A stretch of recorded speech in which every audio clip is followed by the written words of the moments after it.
여러분 안녕하십니까. 5월 수요일 새벽 저녁책입니다. 어린이날입니다.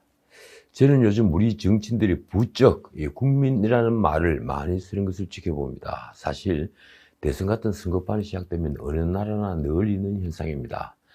얀 베르넌 뮬러가 쓴 누가 포퓰리스트인가 라는 책에는 이런 구절이 있습니다. 포퓰리스트는 국민이 마치 단일한 존재인 것처럼 말하고 행동한다. 반대자는 아예 그 존재조차 인정받지 못한다. 선동에 능한 포퓰리스트가 왜 국민을 입에 달고 다니는지 알 수 있는 대목입니다. 저는 우리 정치판에서 정치적 함량이 부족한 시할수록 국민을 더 자주 더 많이 언급하는 것을 봅니다. 그가 내놓는 정책으로 대중은 신선한 이미지를 가지지만 가만히 따져보면 하나같이 대중을 파멸로 이끌 정책들입니다. 사실 정치에 필요한 지식, 말하자면 미래를 예견하고 대처할 지식이 부족한 시할수록 거의 습관적으로 자신의 주장에 국민을 끌어들입니다. 그래서 자신의 정책이나 자신의 발언이 국민에 기반하고 국민을 위한 것이라는 것을 은연중에 대중에게 세뇌시키는 것입니다. 제가 자주 드리는 말씀입니다만 모두를 만족시키는 정책은 없습니다. 하나 있다면 다음 세대를 담보 삼아서 오늘 국가 재정을 모두가 나눠 갖는 것이죠. 포퓰리스트에겐 그게 가능한 일입니다. 또 그렇게 하고 있습니다. 우리는. 놀라운 것은 머리가 빌수록 자신이 무지하다는 것을 모른다는 사실입니다. 제가 수없이 토론에서 경험한 일입니다. 그러니까 무지할수록 무지함을 모르는 것이죠. 단적인 예로 제가 앵커를 할 때 특정 정책을 주장하는 의원이 그 정책에 필요한 재원을 제대로 설명하는 것을 본 적이 없습니다. 그건 미국 같은 선진 민주정도 마찬가지인 모양입니다. 그래서 미국에는 재원을 마련하지 못하면 법안을 제출하지 못하는 페이고 원칙이라는 게 있습니다. 게다가 정략에 불과한 정책을 두고 국민이 원한다면 라고 둘러대거나 자신의 생각에 불과한 정책을 국민의 뜻으로 미화합니다. 이런 말들은 99% 선동에 불과합니다. 진실은 이런 겁니다. 국민의 뜻에 따르겠다는 말은 일종의 역발상이죠. 국민의 지지가 별반 높지 않은 정책을 관철하려고 할 때 쓰는 말입니다. 국민의 눈높이에 맞춰, 이 말은 대부분 정치 지도자가 거짓말을 숨기기 위한 변명입니다. 좀 더 뻔뻔한 경우는 오직 국민을 바라보고 아니면 아예 노골적으로 국민을 위해라는 표현을 쓰기도 합니다. 이런 일이 가능한 것은 대중은 원래 국민을 내세우는 단순한 선동에 약하기 때문입니다. 먹히들죠. 알렉시스 토크빌이 이 말을 한 이유입니다. 모든 민주주의에서 국민은 그들의 수준에 맞는 정부를 가진다. 그런 의미에서 우리는 좀 억울하다는 생각을 합니다. 왜 우리는 우리 수준에 맞는 정부를 가지지 못하는가? 왜 우리 의원들은 높은 도덕성과 수준 높은 전문 지식으로 무장하지 못하는가? 그게 과연 국민 수준 때문일까요? 아니면 선전선동과 교묘한 여론 조작으로 인한 것일까요? 어제는 오후에 모처럼 텔레비전 뉴스 채널을 보고 있었습니다. 이 장관 후보자 인사청문회를 중계했기 때문입니다. 이런 청문회를 지켜보면 늘 느끼는 게 둘 있습니다. 하나는 의원들이 질문을 줄여서 핵심을 부각시키지 못한다는 것. 또 하나는 이 나라 고위공직 후보자들의 수준에 대한 비참함 같은 것입니다. 어제도 마찬가지였습니다. 인사청문회가 만약 영화로 만들어졌다면 여당 의원들의 질문은 편집이 되어 볼 수 없었겠죠. 제가 어제 청문회에서 후보자들의 자질에 다시 놀란 것은 이번 개각으로 등장한 장관 후보자들은 대부분 잘 알려진 정치적 인물이 아니라 개각 명단을 발표했던 유영민 비서실장 말처럼 전문가들로 보였기 때문입니다. 그런데 그 전문가와 관료 출신들 역시 고개를 갸웃거리게 만드는 여러 의혹들이 휩싸여 있었고 어제 청문회에서 그걸 진솔하게 해명하지 못했습니다. 비리백화점, 내로남불 백화점 뭐 이런 것이었죠. 이쯤 되면 이 나라 지식인 그룹의 도덕성에 엄청난 구멍이 나 있는 것입니다. 아니면 문 대통령이 하필이면 그런 결함을 가진 이들을 간택한 것입니까? 하긴 제가 대통령이었으면 처음부터 이런 분들을 뽑지는 않았겠죠. 이미에서 과학기술정보통신부 장관 후보자는 부도덕과 비리가 한두 건이 아닙니다. 그는 이중 국적인 두 딸이 받은 의료비 혜택이나 남편까지 포함해 가족을 동반한 외유성 세미나 출장은 물론 다운 계약서 작성 의혹 등을 제대로 해명하지 못했습니다.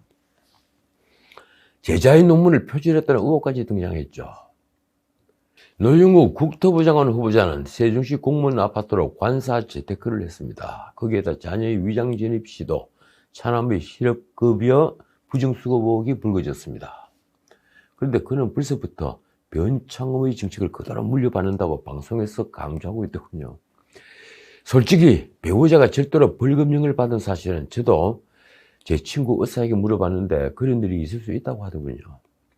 박준영 해수부 장관 후보자는 그가 3년 전 영국에서 참사관으로 근무할 때 아내가 사들인 도자기가 문제됐습니다. 최소 수천만 원으로 추정되는 이 도자기들 사진을 그의 아내는 자신의 SNS에 올려놓고 얼마나 산 거야? 내가 미쳤어. 이런 글까지 올렸습니다. 그 도자기들은 신고 없이 외교관 이삿짐으로 반입해 국내에서 팔았습니다. 어지간했으면 민주당 의원이 궁궐에서 살았겠느냐고 질타를 했겠습니까? 이 문승국 산업부 장관 후보자는 증인세를 회피했다는 의혹, 안경등 노동부 장관 후보자는 사기업에서 명절 선물을 받았다는 의혹을 받았습니다. 그건 거의 애교 수준으로 보이더군요. 그동안 여러 의혹이 언론에 등장하자 청와대는 야당의 정치 공세를 치부했습니다. 제가 보기엔 민정수석실의 검증 시스템이 완전히 무너져 있었는데 말입니다. 그런데 이제 어쩌면 문 대통령은 처음으로 야당의 요구에 굴복해서 장관 지명을 철회하는 일이 벌어질지 모르겠습니다. 지금 하산길에 날은 점점 어두워지는데 문 대통령이 이런 흠결 있는 사람들을 끝내 장관에 임명한다면 그 자체로 레임덕을 가속화시키는 일이 될 테니 말입니다. 그런데 청와대가 지금 신경 쓰고 있는 쪽은 그런 장관 후보자들이 아니죠. 문 대통령부터 김오수 검찰총장 지명자에게 온통 신경이 가 있을 것입니다. 문 대통령이 이틀 전 김오수를 새 검찰총장에 지명하자 주류 신문들은 비판에 나섰습니다. 이 조선일보 헤드라인은 이렇습니다. 문지기 검찰총장. 솔직히 상당히 모밀려진 표현입니다. 문지기의 이 글을 문자, 이 문이 문 대통령을 가리키는 것이니 김오수는 권력의 호위무사라는 말입니다. 신문은 임기 말 정권의 안전을 책임질 방탄 검찰총장이라는 법조계의 평가가 나왔다고 썼습니다. 어제 방송에서 보여드린 이 사진은 2019년 10월 16일 문 대통령에게 검찰개혁 방안을 보고한 뒤에 대통령의 발언을 받아 적는 모습을 찍은 것인데 이 때문에 그는 받아쓰기 검사라는 별명까지 얻었다고 합니다. 산민은 조국 추미애를 보필했던 김오수가 감사위원을 퇴짜 맞고도 검찰수장에 올랐다는 기사를 배치했습니다. 게다가 사설은 그의 지명을 두고 정권 불법 덮어줄 방패기용이라고 비판했습니다. 방패기용.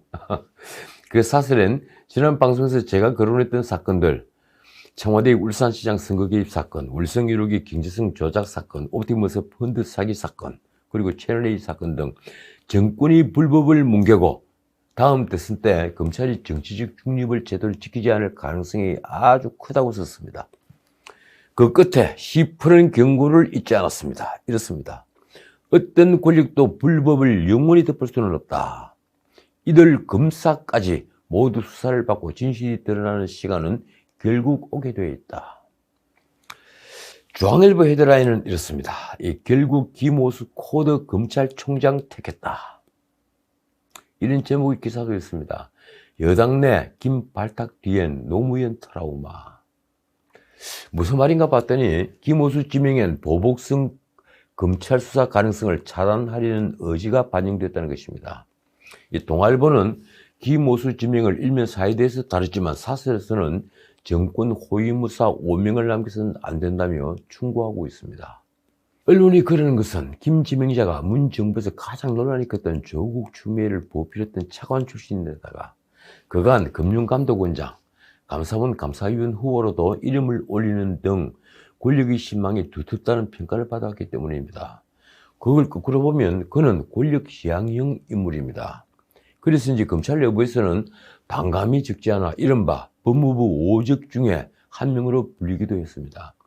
말하자면 그가 검찰총장이 되면 전임자 윤석열과는 판이한 태도를 보일 거라는 거죠.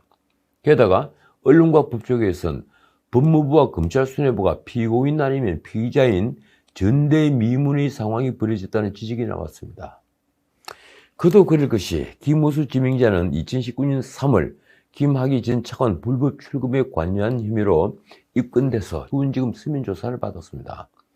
김 지명자는 당시 법무차관이었는데 출금 당일 박상기 장관 대신 불법 출금에 관여했다는 혐의입니다. 그는 수원지검의 소환에 수차례 불응하다가 검찰총장 인선이 본격화하자 서면 진술서를 제출했습니다.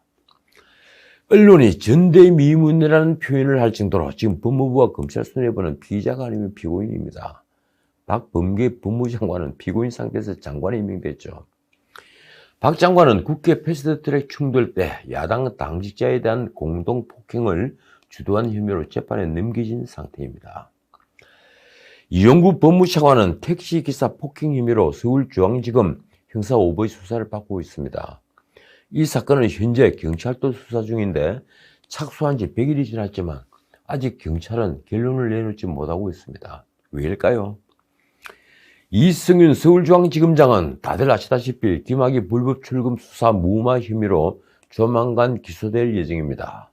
그는 2019년 6월 안양지청이 허위 출금 신청서를 작성한 혐의로 이규원 검사를 수사하려고 하자 외압을 가해서 중단시킨 혐의를 받고 있습니다. 이 지검장 기소에는 수원지검 수사팀과 대검의 이견이 없습니다. 그 외에도 차규건 법무부 출입국 외국인 정책본부장과 이규원 검사는 김학의 불법 출금을 주도한 혐의로 지난달 1일 수원지검에 기소돼서 현재 재판을 받는 중입니다. 정진웅 광주지검 차장도 한동훈 검사장 독직 폭행 혐의로 장현에 기소돼서 재판받는 처지죠. 그런데 더 놀라운 것은 검사가 피의자나 피고인이 되면 직무 배제를 하는 등 인사조치를 하는 것이 상식인데 이들은 모두 현직에 그대로 있다는 사실입니다. 그건 검사라서 그런 게 아닙니다. 한동훈 검사장은 검언유착 의혹이 제기되자 말자 당시 추미애 장관이 즉각 직무 배제를 시킨 뒤에 법무위원 수원으로 좌천시켰습니다. 결국 이 역시 내로남불이라는 것입니다. 자, 어제 눈길을 끈 건 이 진혜원 동부지검 부부장 검사가 김호수 지명자를 원색적인 용어로 비난한 글입니다. 진 검사는 박원순 시장 사건이 터졌을 때 박 시장과 팔짱을 낀 사진과 함께 나도 추용했다고 글을 SNS에 써서 피해자를 2차 가해를 했다는 논란을 일으킨 검사죠. 그가 이번에 페이스북에 쓴 글도 만만치 않습니다. 죽을 써서 개에게 줄 때가 있다. 개도 먹고 살아야 하니까. 한참을 웃었습니다. 그녀는 김모수를 직접 검역하지는 않았는데 그건 누가 보더라도 김모수를 가리키는 말이었습니다. 언론 기사를 보니 2016년 그녀가 제주지검에 근무할 때 피의자의 사주를 봐주면서 변호사를 바꾸라고 했다가 징계위원회에 회부됐을 때 김호수 차관에게 아주 심하게 당했던 모양입니다. 어쨌든 자칫 그녀는 개 총장 아래 근무하는 검사가 될 것 같습니다. 그렇더라도 별다른 근거 없이 죽을 써서 개에게 줄 때가 있다니요.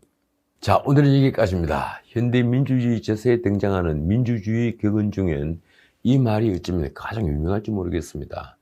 선거가 끝나는 곳에서 폭증이 시작된다. 사실 이 말은 장차크 루소의 사회 계약론에도 그리고 알렉시스 토크빌의 미국의 민주주의에도 그리고 존 슈투트 밀의 대의민주주의에도 아주 비슷한 표현이 나옵니다. 그만큼 선거가 아니라면 권력이 대중을 무서워할 이유는 없습니다. 그리고 그 선거가 지금 멀지 않아 시작될 것입니다. 바꾸고 말하면 폭정은 이제 끝나갑니다.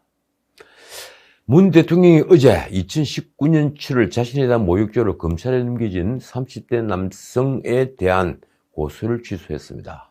최근 검찰 송치를 계기로 어떻게 대통령이 국민을 고소할 수 있느냐는 비판이 커지자 문 대통령은 청와대 참모들로부터 관련 사안을 자세히 보고받았다고 합니다.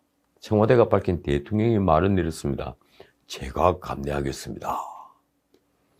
백악관을 가장 오래 출입한 노기자 헬런 토머스가 한 말이 있습니다. 권력자에게 질문할 수 없으면 민주사회가 아니다. 이 대통령에 대한 비난과 비판 또 국민이 권력에 대해 하는 질문입니다. 지금까지 전인책이었습니다.